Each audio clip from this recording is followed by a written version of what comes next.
नमस्कार साथियों, मैं आपका साथी अजय माथुर। हमारे YouTube प्लेटफॉर्म द्रोणात्मक पर आपका हार्दिक स्वागत है।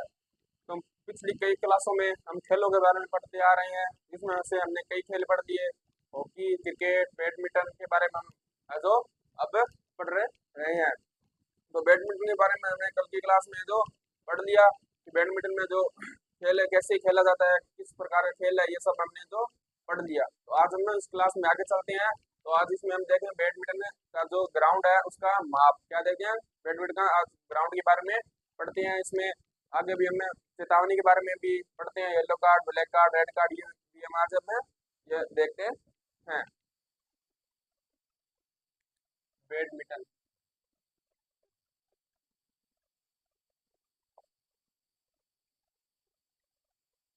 सबसे पहले क्या देखते हैं, मैदान का माप। क्या देखें, मैदान का माप। तो इसमें से हम सबसे पहले क्या देखते हैं, बैडमिंटन जो ग्राउंड होता है वो किस दिशा में होता है। तो इस दिशा में किस तरह में दिशा होती है, तो इसके उत्तर से दक्षिण की ओर इसका मैदान है जो होता है। कहाँ पर, उत्तर से दक्षिण की ओर।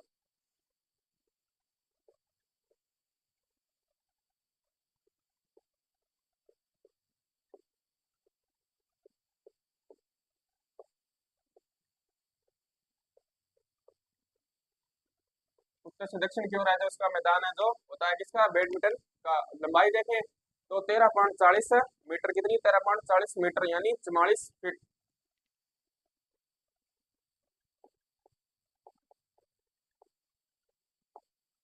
कितनी हो जाएगी लंबाई, तो 13.40 मीटर।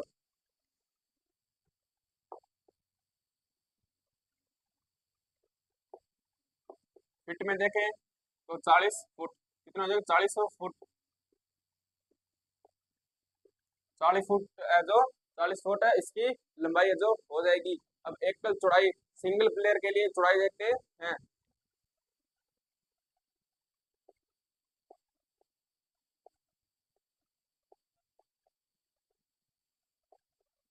एकल चौड़ाई, तो एकल चौड़ाई में क्या होता है, तो एकल चौड़ाई में 5.18 मीटर है जो उसकी चौड़ाई होती है, यानी 17 फीट। 5.18 मीटर यानी 17 फीट इसकी चौड़ाई है जो हो जाएगी। ये सिंगल प्लेयर की ग्राउंड, सिंगल प्लेयर खेलता है उससे ग्राउंड की चौड़ाई है जो है। इसके बाद देखते हैं डबल चौड़ाई, जो डबल प्लेयर खेलते हैं ग्राउंड में उसकी चौड़ाई।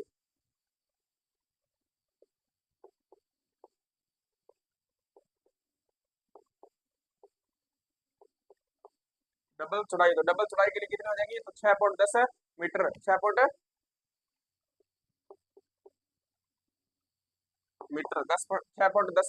मीटर। अगर इसका फुट में देखें तो कितना हो जाएगा, तो 20 फुट हो जाएगा।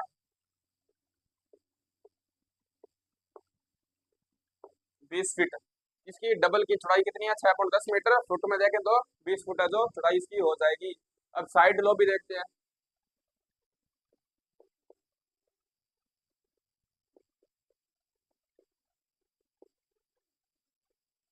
साइड लोबी, क्या साइड लोबी, साइड लोबी तो आप जानते हैं लाइन की साइड है जो लोबी बोलते हैं उसके। तो उसकी कितनी हो जाएगी, तो साइड लोबी होगी 46 सेंटीमीटर। 46 सेंटीमीटर यानी 0.45 metre.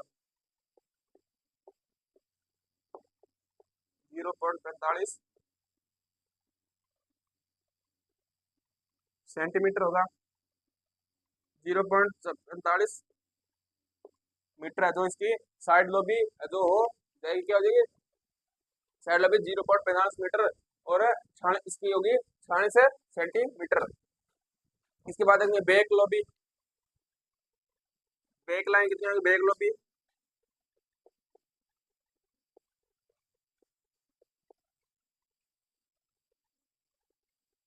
Back lobby back lobby कितनी हो जाएगी इसकी, तो 76 सेंटीमीटर। कितनी हो जाएगी, 76 सेंटीमीटर।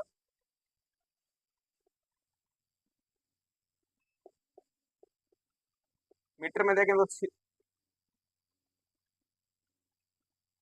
सॉरी 77 सेंटीमीटर है जो इसकी बैक लोबी है जो हो जाएगी। अब शॉर्ट सर्विस एरिया क्या देखेंगे, शॉर्ट सर्विस एरिया तो 1.98 मीटर।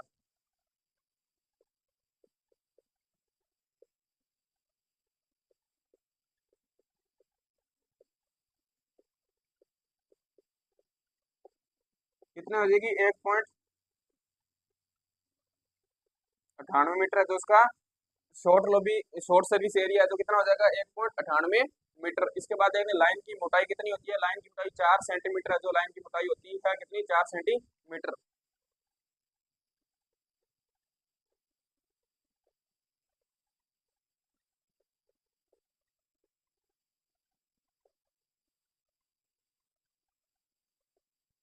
4 सेंटीमीटर है जो लाइन की मोटाई है जो हो जाएगी। अब सर्विस कोर्ट की लंबाई देखते हैं। सर्विस कोर्ट की लंबाई कितनी होती है 388 मीटर।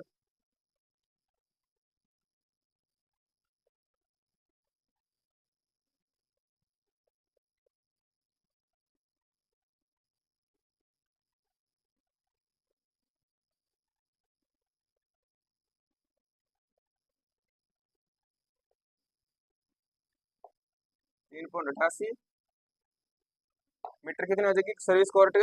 कोर्ट की लंबाई कितनी हो जाएगी। सर्विस कोर्ट की लंबाई 3.88 मीटर जो हो जाएगी, यानी फुट में देखें तो 13 फुट।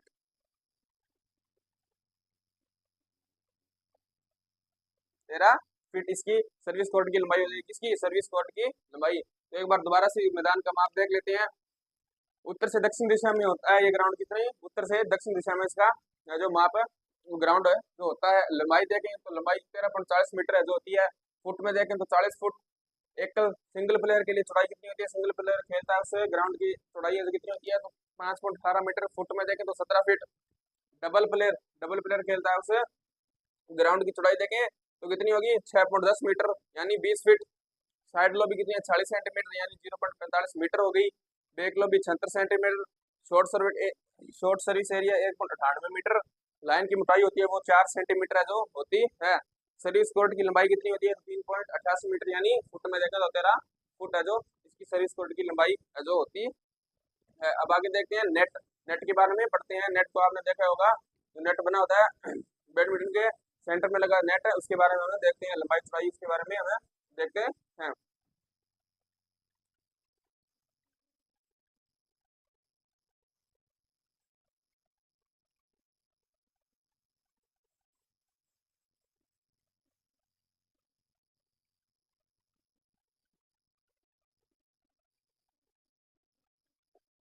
नेट तो नेट में सबसे पहले क्या देखते हैं इसकी लंबाई तो 6.10 मीटर यानी 20 फीट है जो हो जाएगी। कितनी लंबाई कितनी हो जाएगी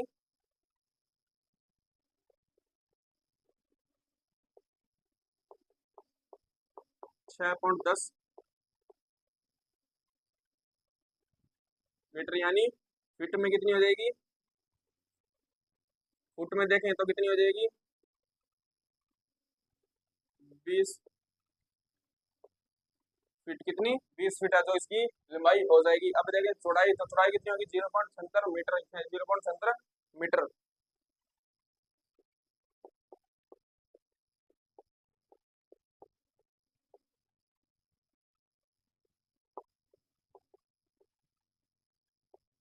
कितनी हो जाएगी चौड़ाई इसकी 0.70 मीटर यानी जो 25 फीट तक इसकी चौड़ाई होगी। 25 फीट इसकी चौड़ाई जो होगी। इसके बाद देखें ऊंचाई पोल से ऊंचाई देखें तो कितनी होगी 1.55 मीटर।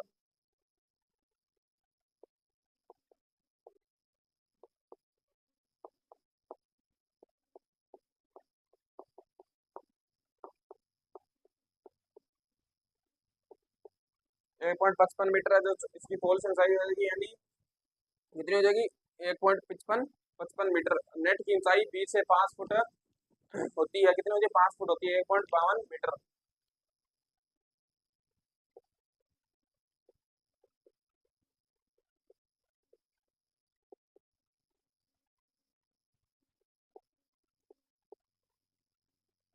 फीट यानी 1.52 मीटर। कितनी 1.52 मीटर। तो एक बार नेट के बारे दोबारा से देख लीजिए नेट के बारे में। तो नेट की चौड़ाई हो जाएगी 6.10 मीटर यानी 20 फीट। चौड़ाई 0.76 मीटर यानी 25 फीट। ऊंचाई पोल से कितनी होती है तो 1.55 मीटर। नेट की बीच से जो ऊंचाई होती है वो कितनी है 5 फीट यानी 1.52 मीटर तक है जो इसकी ऊंचाई होती है किसकी नेट की बीच से।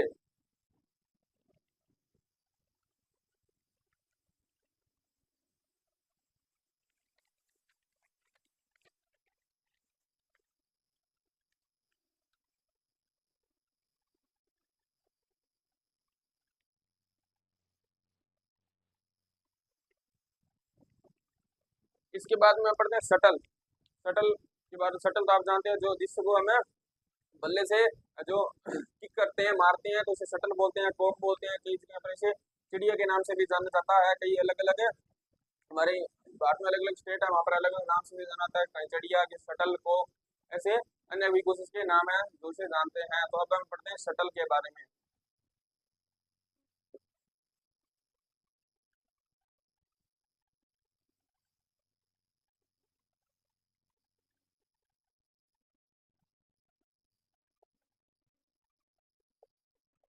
शटल कॉक, शटल है कोक। तो कोक वजन कितना होता है? 474 से 400 474 से 550 ग्राम तक इसका होता है वजन।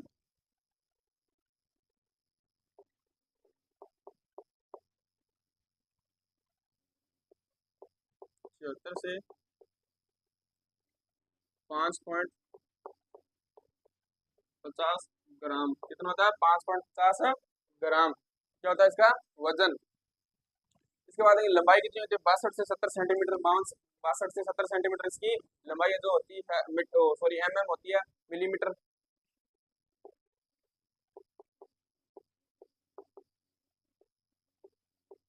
62 से 70 मिलीमीटर तक इसकी लंबाई है जो होती है। अब आगे देखते हैं पंखों का व्यास कितना होता है। इस पर जो पंख लगे होते हैं उसका व्यास कितना होता है? 52 से 68 मिलीमीटर।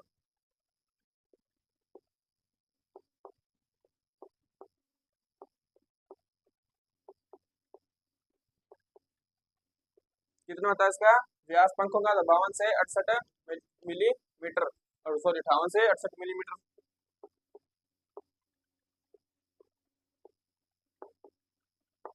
मिलीमीटर। अब हम देखते हैं पंखों, किसके पंख लगे होते हैं? पंख बतख या हंस के जो इसमें लगे होते हैं। इस तरह से वो चिड़िया बनी होती है या शटल बनी होती है। इस तरह से जो इस प्रकार से कुछ चिड़िया शटल कोक बनी होती है, उसमें जो है यहाँ पर जो पंख लगे होते हैं वो किसके बने होते हैं? तो वो का इसके, या तो वो बतख के होंगे या फिर हंस के पंख है जो लगे होंगे। वो देख ले हैं पंख बतख या हंस के होते हैं। किसके होते हैं? पंख जो लगे होते हैं वो या बतख के होंगे या फिर पंख हंस के जो लगे होंगे। अब बेस आधार क्या होगा? बेस है, बेस का व्यास, बेस आधार का व्यास कितना होगा? तो 25 से 28 सेंटीमीटर।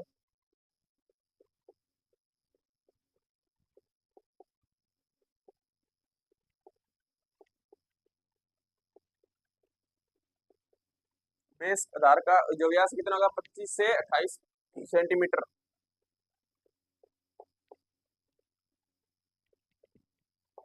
सेंटीमीटर। तो कोक के बारे में हमने पढ़ लिया, इसके बारे में इतनी जानकारी है। तो इस बार इसको एक बार दोबारा देख लीजिए। वजन होगा वो 474 से 550 ग्राम तक इसका वजन है जो होगा। लंबाई इसकी 62 से 70 मिलीमीटर। पंखों का व्यास 58 से 68 मिलीमीटर तक होगा। और पंख जो इसमें लगे होते हैं वो पंख या बतख के होंगे या फिर जो हंस के इसके अंदर पंख लगे होंगे। और इस बेस आधार का व्यास कितना है? तो 25 से 28 सेंटीमीटर तक इसका व्यास होगा। किसका? बेस आधार का व्यास। इसके बाद हम पढ़ते हैं रैकेट। रैकेट के बारे में आप जानते हैं रैकेट किसे कहा जाता है? तो रैकेट बैडमिंटन के बल्ले को रैकेट कहा जाता है। लंबाई इसकी 68 सेंटीमीटर, चौड़ाई इसकी 23 सेंटीमीटर, और वजन इसका 85 से 140 ग्राम तक है जो होता है।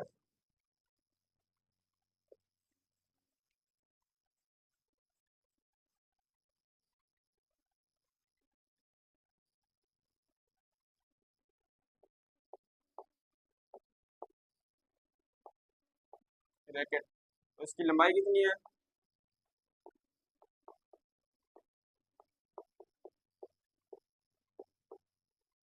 68 सेंटीमीटर इसकी लंबाई। चौड़ाई 23 सेंटीमीटर। कितनी चौड़ाई? चौड़ाई कितनी होगी? 23 सेंटीमीटर।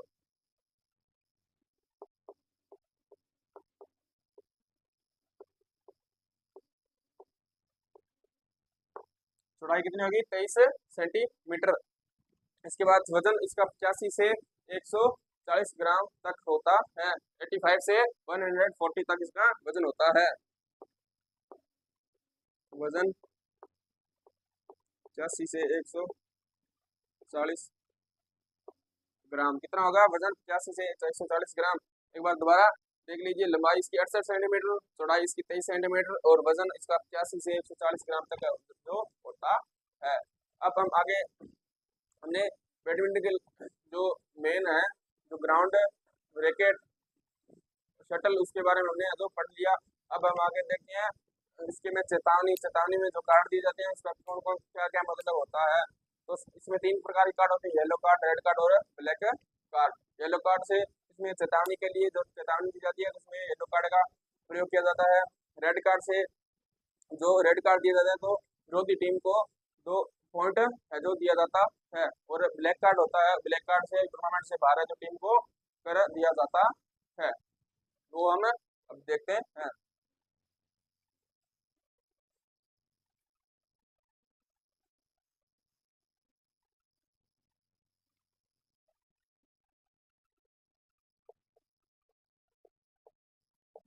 कार्ड क्या है? कार्ड। तो सबसे पहले कौन सा कार्ड आएगा? Yellow card.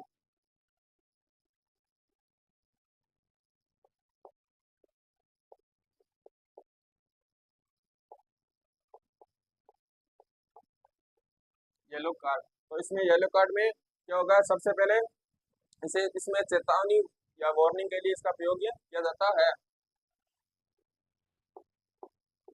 चेतावनी देने के लिए उपयोग किया जाता है। किसके लिए इसका प्रयोग किया जाता है? चेतावनी देने के लिए। खिलाड़ी को चेतावनी दी जाती है तो उसके लिए कार्ड का प्रयोग किया जाता है। कौन सा कार्ड है वो? Yellow card. इसके बाद हम देखते हैं रेड कार्ड। रेड कार्ड में विरोधी टीम को पॉइंट दिया जाता है।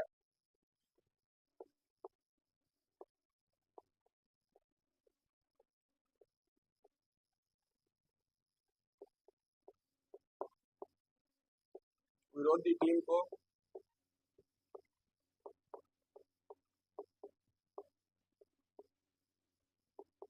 पॉइंट दिया जाता है। क्या दिया जाता है? विरोधी टीम को पॉइंट है जो दिया जाता है। किस कार्ड के थ्रू?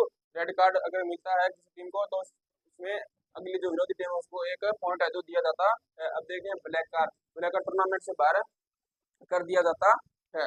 कौन सा कार्ड? किस कार्ड में? Black card.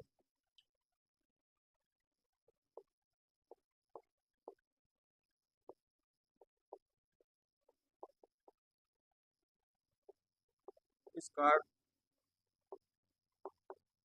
कार्ड से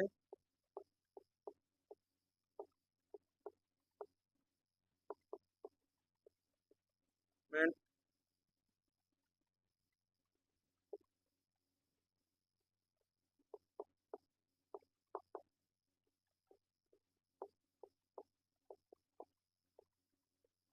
बाहर कर दिया जाता है। क्या कर दिया जाता है? ब्लैक कार्ड का प्रयोग कभी किया जाता है? इस कार्ड से जो टीम, इस कार्ड से टूर्नामेंट से बाहर जो खिलाड़ी को कर दिया जाता है वो डायरेक्ट अगला टूर्नामेंट है जो होगा उसी में ही खेल पाएगा। यदि 2 येलो कार्ड मिले तो एक रेड कार्ड है जो हो जाता है। क्या? अगर यदि 2 येलो कार्ड दिखाया जाए तो एक रेड कार्ड हो जाता है। रेड कार्ड होने से एक पॉइंट भी है जो मिल जाएगा।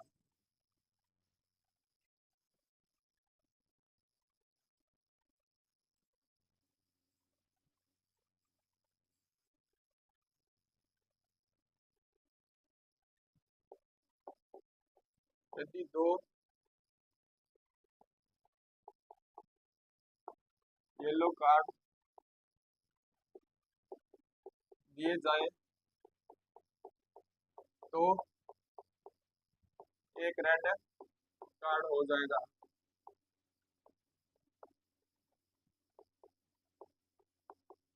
क्या हो जाएगा? यदि 2 येलो कार्ड दिए जाते हैं तो एक रेड कार्ड है जो हो जाएगा। इसमें रेड कार्ड भी एक दिया जाएगा। यदि 2 रेड कार्ड दिए जाए तो एक ब्लैक कार्ड हो जाएगा। यदि दो येलो कार्ड, दो रेड कार्ड दिए जाए तो एक जो ब्लैक कार्ड है जो हो जाएगा। दो रेड कार्ड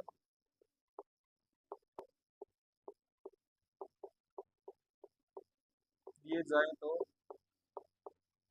यदि दो रेड कार्ड दिए जाए तो एक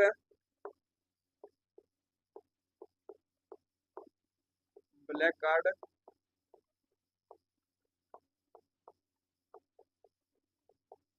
हो जाएगा। क्या हो जाएगा? यदि दो रेड कार्ड दिए जाए तो एक ब्लैक कार्ड है जो हो जाएगा। मैच, मैच किस किस प्रकार के होते हैं, इसमें मैच कैसे होते हैं? तो मैच इसमें एकल सिंगल प्लेयर और डबल प्लेयर के होते हैं। तो इसमें एकल प्लेयर को, एकल युगल और मिश्रित युगल जो मैच है खेले जाते हैं।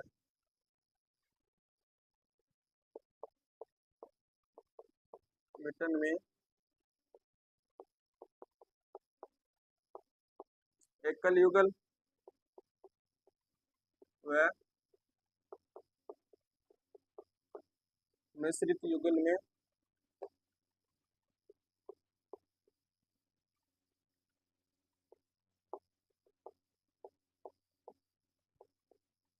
मैच खेला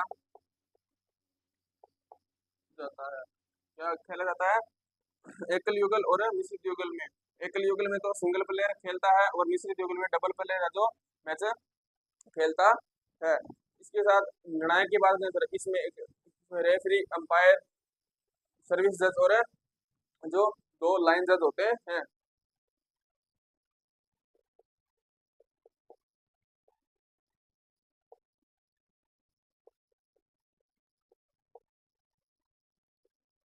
रेफरी,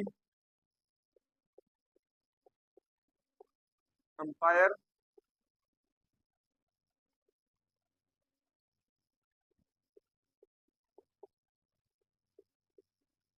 सर्विस जज और दो लाइन जज होते हैं। क्या होते हैं?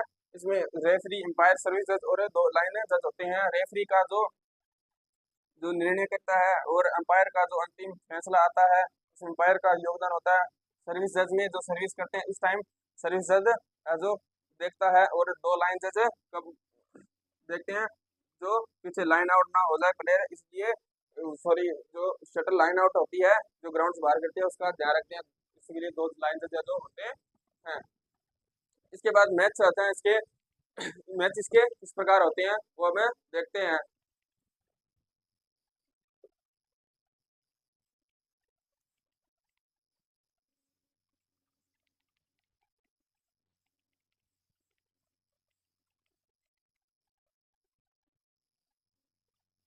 मैच इसके किस प्रकार के मैच है? इस हमेशा इसके थ्री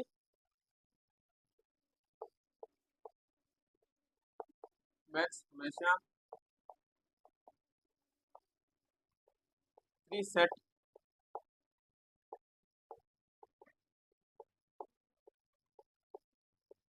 होते हैं। किस प्रकार उसके मैच होते हैं? तो मैच इसके हमेशा थ्री सेट में होते हैं, होते हैं। और तथा एक सेट में 21 है, एक सेट में 21 अंक, एक सेट 21 अंक का होता है, एक सेट 21 अंक का होता है।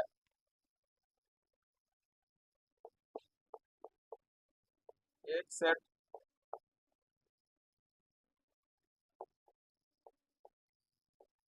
21 अंक का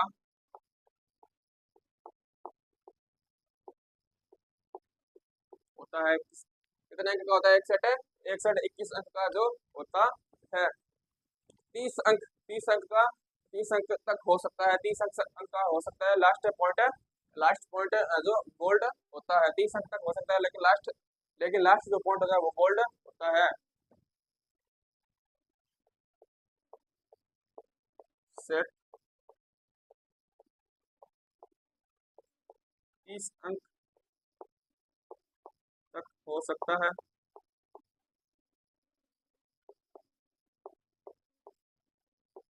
लेकिन लास्ट पॉइंट, लास्ट पॉइंट या लास्ट अंक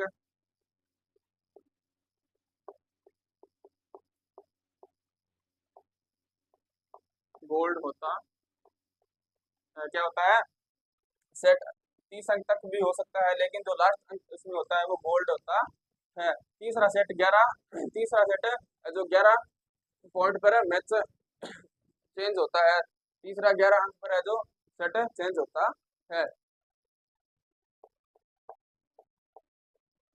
तीसरा 11 अंक पर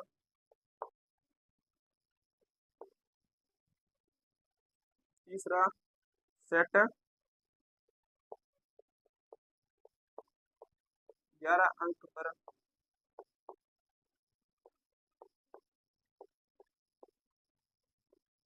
चेंज होता है। क्या होता है, जो तीसरा सेट है वो 11 अंक पर चेंज होता है। इसके बाद हम तकनीक देखते हैं, इसमें तकनीक किस किस प्रकार की होती है। तो लेट रैली ड्यूस, इस प्रकार की कुछ तकनीकें हैं वो हमें देखते हैं।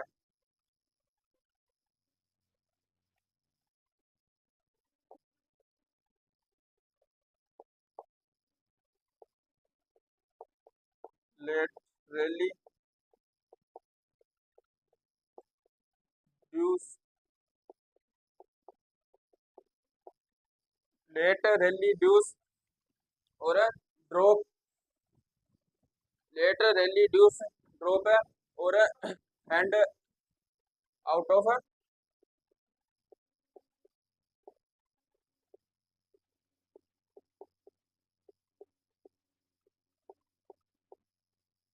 आउट ऑफ हैंड हो गया, लेट हो गया, रैली हो गया, deuce drop out of hand. और इसके बाद में base base grip midship, base grip midi grip,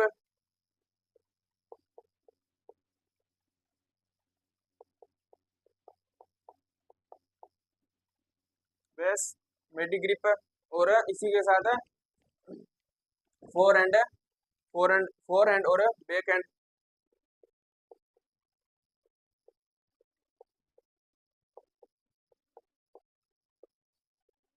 back hand. तो ये कुछ इस प्रकार इसकी तकनीक है कि कौन सी लेट होगी, rally deuce drop out of hand, base mid grip, forehand और बैक हैंड है, जिसकी कुछ तकनीक है जो है। इसके बाद हमें आगे देखते हैं इसकी प्रतियोगिता, क्या देखते हैं, प्रतियोगिता किसी प्रकार की प्रतियोगिता हुई तो वो हमें देखते हैं।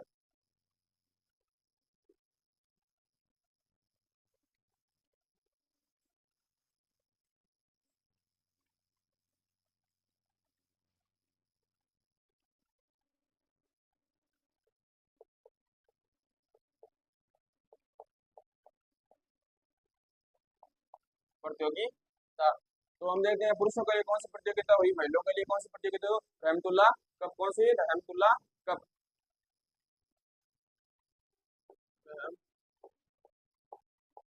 रहमतुल्लाह कप, रहमतुल्लाह कप। और एक वो है चड्डा कप, कौन सा, चड्डा कप,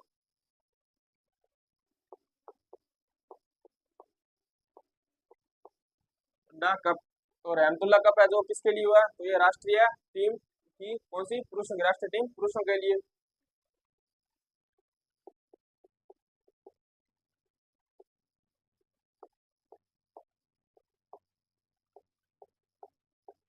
राष्ट्रीय टीम पुरुष।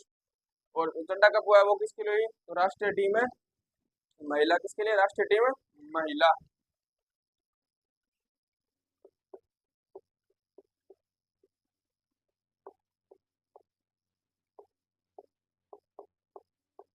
राष्ट्रीय टीम है महिला।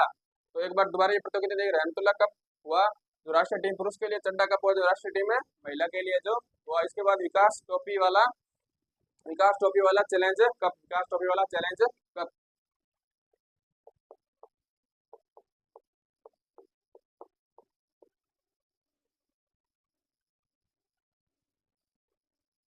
तो विकास ट्रॉफी वाला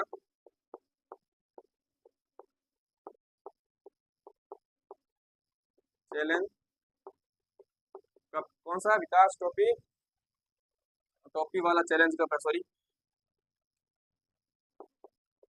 वाला चैलेंज चैलेंज कप। तो ये किसके लिए हुआ? तो ये राष्ट्रीय पुरुष टीम के लिए जो हुआ था। कौन सा? विकास ट्रॉफी वाला चैलेंज कप। किसके लिए हुआ? राष्ट्रीय पुरुष टीम।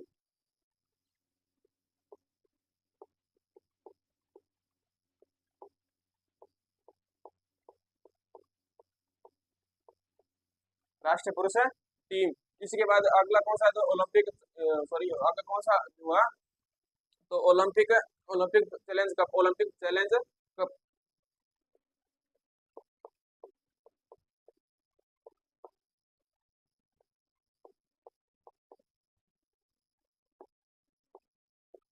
ओलंपिक चैलेंज कप ये किसके लिए हुआ? तो राष्ट्रीय टीम महिला। कौन सी राष्ट्रीय टीम? महिला। राष्ट्रीय महिला टीम। कौन सी? राष्ट्रीय महिला टीम। तो एक बार दोबारा ये प्रतियोगिताएं कौन कौन सी है ये देख लेते हैं, और इसके बाद आगे हम पुरस्कारों के बारे में पढ़ते हैं। तो पहली हुई रहमतुल्ला कप, राष्ट्रीय टीम पुरुषों के लिए। चड्डा कप, राष्ट्रीय टीम महिलाओं के लिए। फिर हुआ विकास ट्रॉफी वाला चैलेंज कप, राष्ट्रीय पुरुष टीम के लिए। और ओलंपिक चैलेंज कप ये किसके लिए? राष्ट्रीय टीम है महिला के लिए। अब हम बढ़ते हैं आगे पुरस्कारों के बारे में।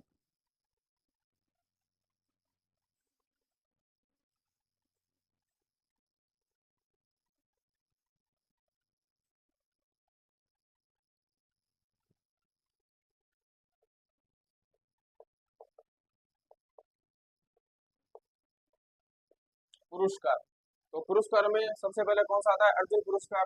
तो अर्जुन पुरस्कार प्रथम किसे दिया गया? तो चंदू, किसे दिया गया? तो चंदू गोटकर। चंदू गोटकर प्रथम अर्जुन पुरस्कार।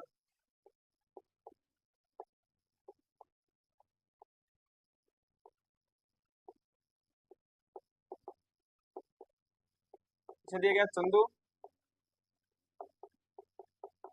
गोटकर। किसे? चंदू गोटकर को प्रथम अर्जुन पुरस्कार जो दिया गया। और मीना शाह, मीना शाह कब? मीना शाह कब दिया गया?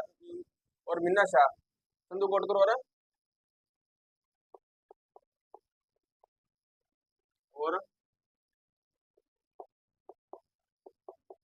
कब दिया गया? तो 1961 के अंदर। अर्जुन पुरस्कार प्रथम किसे दिया गया? चंदू गोटकर और मीना शाह को। कब दिया गया इन्हें पुरस्कार? तो 1961 के अंदर ये पुरस्कार दिया गया। 2021 पैरा बैडमिंटन, 2010 बैडमिंटन पुरस्कार किसे दिया? सुहास को दिया गया। 21 पैरा बैडमिंटन, बैडमिंटन सुहास को दिया गया।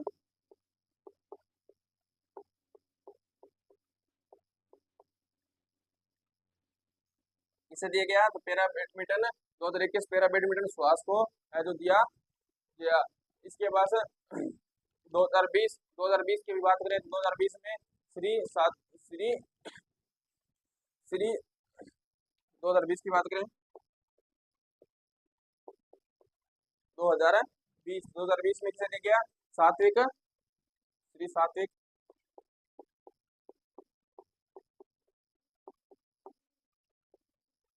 श्री सात्विक और साईराज, साईराज रेड्डी, साईराज रेड्डी,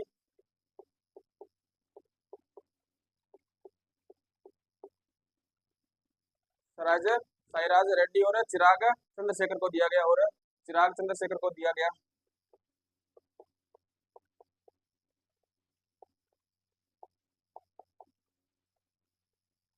चंद्रशेखर को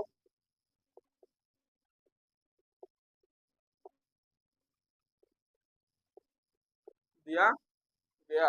इसे श्री सात्विक साईराज रेड्डी, सात्विक साईराज रेड्डी, श्री सात्विक और साईराज रेड्डी, चिराग चंद्रशेखर को यह पुरस्कार है जो रेड्डी, सॉरी, दिया गया। साईराज रंकी रेड्डी, रंकी रेड्डी को यह जो पुरस्कार दिया गया था। इसके बाद चंद्रशेखर शेट्टी, चंद्रशेखर शेट्टी को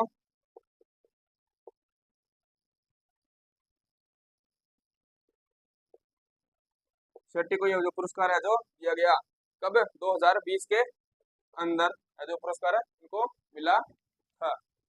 इसके बाद देखते हैं मेजर ध्यानचंद खेल रत्न पुरस्कार। क्या? मेजर ध्यानचंद खेल रत्न पुरस्कार।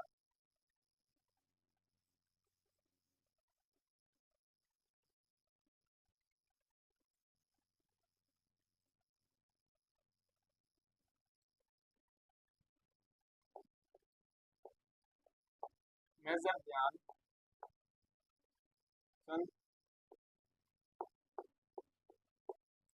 खेल रत्न पुरस्कार। क्या? मेजर ध्यानचंद खेल रत्न पुरस्कार तो प्रथम किसे दिया? पुलेला गोपीचंद को पुरस्कार। पुरस्कार प्रथम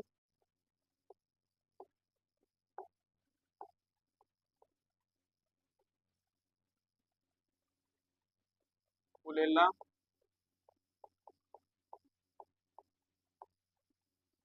गोपीचंद को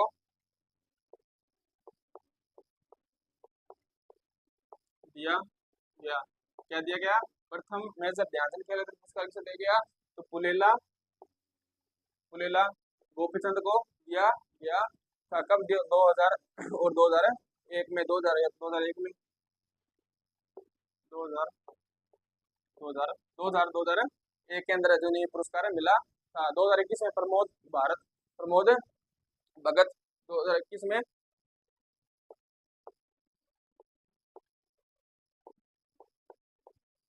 प्रमोद भगत और जो कृष्ण नागर को दिया गया। इसमें पैरा बैडमिंटन में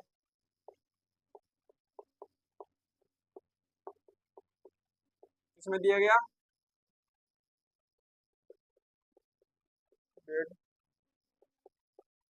बैडमिंटन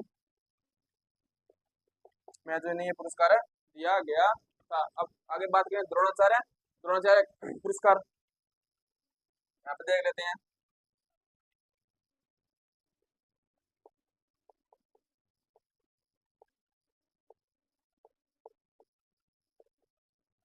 द्रोणाचार्य पुरस्कार तो द्रोणाचार्य पुरस्कार प्रथम एस एम आरिफ को 2000 में दिया गया।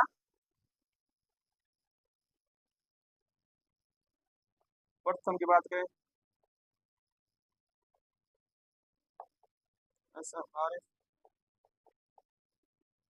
एस एम आरिफ कब दिया गया? 2000 में। और गौरव खन्ना को कब दिया गया? इन्हें कब दिया? 2000 में।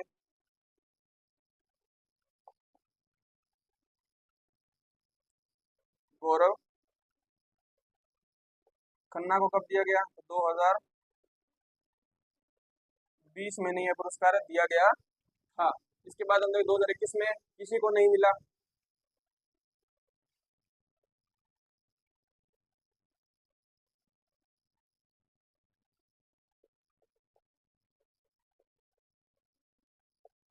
वो नहीं मिला। क्या 2021 में किसी को है जो नहीं मिला? कौन सा पुरस्कार? द्रोणाचार्य पुरस्कार। और जो बैडमिंटन के जो प्लेयर होते हैं उसे खिलाड़ी को क्या कहते हैं? शटलर कहा जाता है।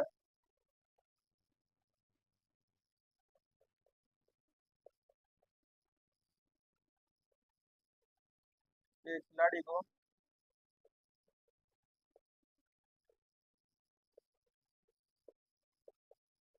शटलर्स कहा जाता। क्या कहा जाता है? शटलर्स जो कहा जाता है। एक बार मेजर ध्यानचंद पुरस्कार को दोबारा पढ़ते हैं। मेजर ध्यानचंद खेल रत्न पुरस्कार प्रथम पुलेला गोपीचंद को है जो दिया गया था 2001 के अंदर। 2021 में प्रमोद भगत और कृष्ण नागर को दिया गया। किसमें? तो पैरा बैडमिंटन के अंदर। द्रोणाचार्य पुरस्कार प्रथम किसे दिया गया? तो एस एम आरिफ को 2000 के अंदर दिया गया। गौरव खन्ना को दिया गया कब? 2020 के अंदर। और 2021 में किसी को है तो ये पुरस्कार नहीं दिया गया। और जो बैडमिंटन के खिलाड़ी होते हैं उसे शटलर्स कहा जाता है। तो इसी के साथ आज की हमारी क्लास ये समाप्त होती है। जो हमारी क्लास चल रही थी बैडमिंटन की वो हमने पूरी कर ली है। तो कल हम हमारी क्लास में पढ़ेंगे वॉलीबॉल के बारे में जो हम अध्ययन करेंगे। अगर आपको हमारी क्लास अच्छी लगे तो हमारे यूट्यूब प्लेटफॉर्म द्रोणापीसीएस को लाइक करें, सब्सक्राइब करें। धन्यवाद।